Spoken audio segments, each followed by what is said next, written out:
Alright guys, HyDra again today. Hope you're doing well and enjoying your day so far. A ridiculous conclusion to a $50,000 created tournament goes down last night we'll dive into, but also OpTic Texas continuing their scrims over the last couple of days. They played Ravens in a difficult set on their first day of practice. Last night though they played Temp's team with significantly better outcomes. Very much intrigued to your thoughts in the comments below. Hit the like button if you enjoy. Subscribe if you're new as always, I would greatly appreciate it. Firstly, this is kind of unbelievable. We've got new 6v6 maps set to debut in Season 1, which honestly, the way it currently stands, I wouldn't say the maps in this game are terrible. Like, I think some of them are bad, some of them are pretty good, especially for Search and Destroy, they play well.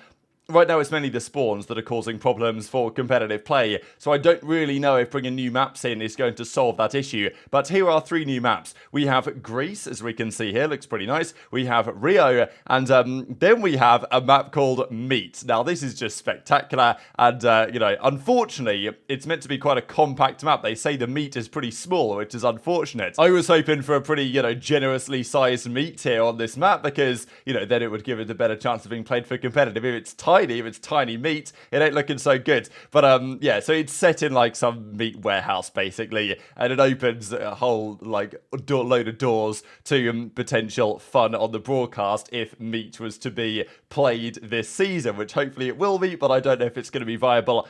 They're going to launch early December time, which probably means that for stage 1 of this season, it's unlikely that Meat will be utilized, but who knows after that whether it's possible. It might not even be any good, you know? But I think a lot of people are hoping Meat might be in the game. And we might need it, let's be honest, with the way that some of these map mode combinations are looking at the moment. This is also an unfortunate piece of news. I saw that Hixie was kind of hinting at this yesterday as well, saying that EU Challenge is in a tough spot, but Gismo, who was, you guys probably remember when he was on the Ravens, such a good player at the start of the Vanguard season. That team was really good, and unfortunately since then, of course, you know, they had Gismo and Nasty and like Zero and Afro and this type of team at the time. Then they had to make some changes. Gismo, I think, went back, didn't he, to the UK for some time for personal reasons during that season, and then when he returned, CleanX subbed in briefly. It wasn't quite the same, but still, Gismo a player, I think, with a very high ceiling, but I guess for various reasons right now, it doesn't make sense for him to compete. As I said before, though, I do hope that maybe in the next season or 18 months or whatever it's going to be, next year, the Challenger circuit, maybe we go back to a more open circuit style thing, and it might not be the worst time for Challengers players to take a little time out, and then maybe next year, with any luck, there might be more chances for these players. But there's no secret, really, that for players that are in the Challenger scene, even right at the top of it, financially or just the way that the league is structured at the moment, it doesn't really make that much sense. Hopefully that's going to change though in the near future. Now, let's talk about this tournament. So yesterday there was kind of like a pro sim tourney where people had to use different classes and stuff. And there were some ridiculous clips coming out of it. This is one example. Is this Arman's the last guy here? Because I don't know what this guy is thinking. But yeah, I think you would kill Arman there. So Havoc clutches this 1 versus 3. This is like an impossible 1v3 to win. This is one of those moments where if the other guy just puts the controller down, he can't lose. So there's 18 seconds on the clock here. Havoc has to get 3 kills and defuse the bomb. That's what he does. He gets 1. He gets the 2nd kill here. But still, 13 seconds on the clock. Like, this Arman sees him shooting at him, so Havoc can only hop the bomb at 11, so he can only defuse it by 3.5. So all you've got to do is just sit down for another second. For some reason, Arman runs at him, gifts him the kill, and he gets the defuse with fractions on the clock. Now, look, sure, they're up 7-2 anyway here on the Skid Row. Might not have mattered, but, like, come on, you cannot be losing that one. So there were some ridiculous clips. This was one, and to be fair, I know that initially people were saying, oh, well, you know, people were chalking off scrims for this. Like, come on, because OpTic probably would have played more had this tournament not then been going down. But Huskers and others were playing this on the keyboard and mouse, which is kind of impressive, actually, as Scump will say here in a second. But look at this. Triple collats, you don't see them every day, even in, you know, clips from sniper rifle players in public matches going for clips. This is a triple collat here the Huskers gets. They all go through the doorway. He kills all of Maniac, Kenny, and Mutex, all coming through this door at the same time. Absolutely insane stuff. Like, you see collaterals occasionally in Search and Destroy, but a triple collat in Search, yeah, clearly that wasn't the best strat for those guys. This as well from aBeZy, I mean, this guy is going to be good this year, and I know that they made it deep in this tournament as well. obviously aBeZy's going to be good at every game that he plays. He wasn't that good at Vanguard, to be fair, but this second kill he gets, this is on Envoy, by the way, this second one, and I'm sure from Envoy's POV this looks mad, but yeah, aBeZy just came fired across his screen. Kenny was getting some nice plays as well here. I guess I'll just go full screen on this one. He gets the second, doesn't die to the fall damage, even though he was coming off the top rope there on Karachi, and then picks up the final two as well to close out the round. So yeah, Hitch, I believe, in the TSD guys, part of this tournament, did a phenomenal job of it. 50k on the line. I mean, we've had the 150k OpTic tournament as well that's been going down, and I think that's continuing in a few days' time as well. So that was pretty disgusting from Kenny. Scump also did talk about Symphony and others that played on mouse and keyboards. This was always a big question a few years ago when there was a rumor that the CDL might open the door to mouse and keyboard to be allowed in the CDL, and there was a bit of a concern that, well, if you allow mouse and keyboards, it can be more precise, therefore all of the current players will get ousted if you allow those alternate input devices. Now, that wouldn't necessarily happen immediately, but you wouldn't say it's impossible that certain players on mouse and keyboard could come in and start taking the spots of actual controller CDL players. Now, that's never happened because mouse and keyboard isn't allowed, but if it was, would it matter anyway? It's been quite a big talking point, especially in Warzone over the last couple of years. You know, with the aim assist and stuff. The aim assist in this game isn't as strong as we have seen before. And I do think that, like, for sniping and for long-range gunfights and stuff, the mouse is definitely superior. But for close range, just the way that you move and stuff like that, I don't know. The controller seems, in certain instances, definitely still what you want to be using. So I'm not sure. I don't think the CDL should say, hey, if you want to use mouse and keyboard, you can. I would prefer it to stay as it is. But if they did, I'm not frankly sure it would actually matter that much based on what we see today compared to what we might have thought a few years ago. This, though, was the clip of the day all the way here in the grand finals. And, you know, $50,000. We're here on high rise. It was 7-7 at this point. And aBeZy is last alive on the other team. The bomb is down. He takes down Havoc. He takes down Symphony. So this is OpTic Jorge. So I guess people call him George, right? I guess in Spanish it'll be Jorge, but whatever. We'll just say George. So he finds himself in the 1v1 and he sees aBeZy. There's 17 seconds here on the clock. He's got to get the kill and defuse.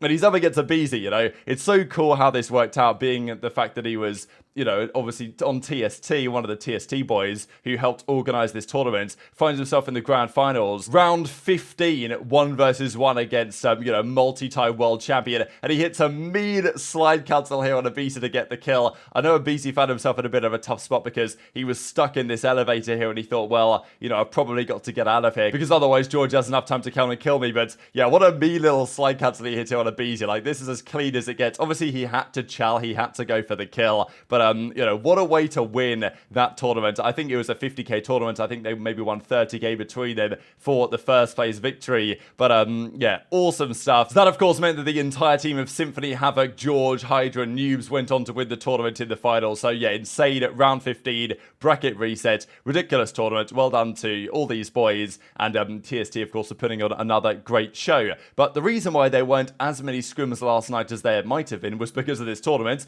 And as Clay says, pro scrims, not sure how much longer we're going to do these for, which we'll see. I mean, we're over a week into the game's launch now. I would say we'll probably get maybe another week of scrims streams on Twitch, and then the streams might go off just as the run-up to Major 1, the start of Major 1 qualifiers begin in the early part of December. Now, we saw that it was OpTic scrimming against Ravens yesterday.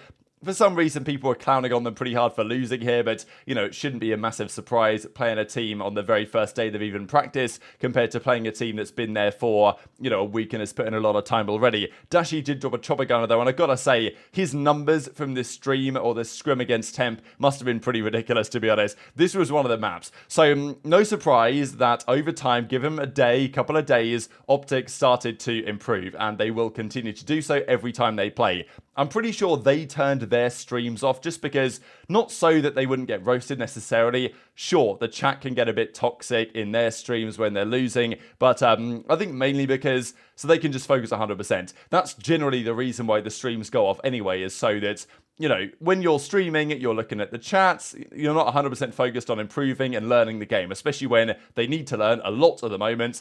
It's pretty valuable. So to get the streams off, but they were playing against Temp's team. So this is Temp, Sparts, TJ, and Prolute. One of the better teams in Challengers. Sure, if this was a team of, you know, 4 in the league, where would they be? top 10, top 11, top 12, you know, probably in that ballpark, right? So not a great team, but still a team that you want to be able to beat, and that's what OpTic did. But they did so ridiculously emphatically on some of these maps. Honestly, the amount of slaying in this map especially was absurd. They won it 250 to 128. It's difficult, as I said yesterday, to even get to 250 on sub base. They did so.